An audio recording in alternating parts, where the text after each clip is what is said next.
प्रत्येकाने ऐकावी अशी एका स्त्रीची संघर्षमय कहाणी भाग 9। नमस्कार मित्रांनो, मी आहे प्रतिभा आणि प्रतिभास ज्ञान यूट्यूब चॅनलवर आपल्या सर्वांचं स्वागत आहे। कहाणी ऐकण्यापूर्वी तुम्ही जर या चॅनलवर नवे असाल तर प्लीज लाईक, शेअर आणि सबस्क्राईब करा। चला तर ऐकूयात कहाणी महाश्वेता। का लग्न करणार आहेस? होय। राधिकांना डावलून तिच्याशी लग्न करशील?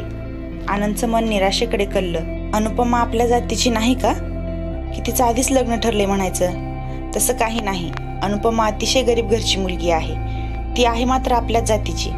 आपली आई अतिशय जुन्या विचारांची आहे हे आनंद ठाऊक होतं। व्यवहारी श्रीनाथला राधिकांचा श्रीमंतीविषयीचा मोह हे ठाऊक होता। आईवरच्या ममतेपोटी आनंदला मात्र हे कधीच दिसणं शक्य नव्हतं। जातीचं ऐकताच आनंद समाधानानं म्हणला, आई निश्चित ऐकेल। जाती संप्रदायाचं सोडलं तर ती आणखी कुठल्याही प्रकारचा आक्षेप घेणार नाही याविषयी मला खात्री आहे। श्रीनाथ यावर काही बोलला नाही। मुलाच्या मनातल्या लग्नाविषयीचा विचार ऐकून राधिका गप्प बसल्या होत्या। गेल्या वर्षीपासून आनंदचं लग्न करायचे त्यांचे प्रयत्न चालू होते, पण मनासारखी मुलगी मिळत नव्हती। आता श्रीनाथ करून अनुपमाविषयी समजताच मनात कुठंतरी बारीक शिकळ उठली। आपण मुलगी बघून पसंती देणं आणि पसंत केलेली मुलगी केवळ बघायची म्हणून बघणं यात भरपूर अंतर आहे ना। मुलगी केवळ बघायची म्हणून कुठलीही पार्श्वभूमी ठाऊक नसणाऱ्या गरीब घरातली मुलगी केवळ रूप आवडलं म्हणून आपल्या एकुलत्या एक मुलाच्या मनात भरली। याचं होणारं दुःख किरकोळ असेल काय? खेड्यातल्या जुन्या घरातल्या ओसरीत शामण्णा मास्तर मुलांना धडा शिकवत असले तरी गावातल्या पाटलांची आणि गौंडांची मुले त्यांच्याकडे शिकायला यायची। आज त्यांचं शिकवण्याकडे लक्ष नव्हतं। दिवसातून एकदा येणाऱ्या पोस्टमनच्या सायकलच्या घंटेकडे त्यांचं लक्ष होतं।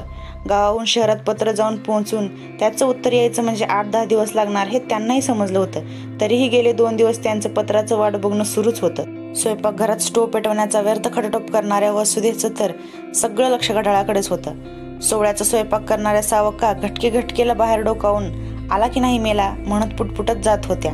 वाढलेल्या मुलींच्या संदर्भात पत्र, प्रेमपत्र, मरणाच्या बातम्या सांगणारी पत्र सारख्याच अलिप्तपणे पोहोचवणारा पोस्टमन नेहमीच्या वेळी येत होता। पण यांचा आतुर मनाला तो वेळ फार वाटत होता। नंदा मात्र नेहमीप्रमाणे आपल्या घरच्या कामामध्ये मग्न झाली होती। पोस्टमन वासन्ना पत्रांचा गट्टा घेऊन आला।